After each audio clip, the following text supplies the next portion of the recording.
et d'ave unan eus ar wezioù breiz vel an triskel pe an erminek ar wef.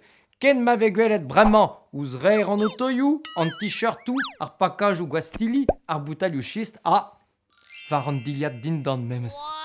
Nek e souezus, neuze e jonj d'ur berntud e vie douget ar wefman gant an nol veriet e breiz, me ahe e konte karotez. E gwirionne e vie douget ar wefse en ur vrovi en tout, ar vrovi gouden, be brude ve evit ar formej rouz e naf, an tarzou hag ar surf da vegan dorchen a mar al lor beskrivet gaper jakez eliez. Gwire e vie douget ba duan ur wef uel ven, gret gant dan telez. A roa, goud ar brezel pevarz e kep ken. Dar c'houlse e voe kresket ar wef tamm a tamm gant ar meriet, keit ma voe o broz o verad.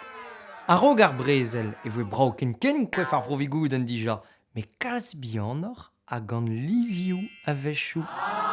Met ar wefman ne ket kwef an ol vretonezet, pell a c'han, ne nemet unan eus ar 1000 daou ran giz a kwef bennak a zo bet renablet en ur bro.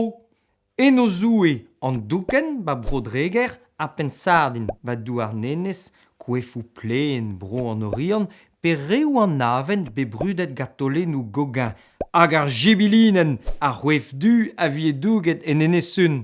Ur jonjal ave fe mat d'or dijonjal ive, neus ket eus ur wef en gounel. Rag an engoun hag ar gizioù kouz n'in ket ken kouz se. A lodenn vrasa deus ar wefou a zo deu varvel en nantegvet kanvet pa voe krouet diliaj ou neve a bep seurt a pa voe peparez o klas B disinvel deus ar real. Matra heve pe gwir teu leze nou neve da heul an dispar gal, pe poant neus droad da viska pez neus c'hoant.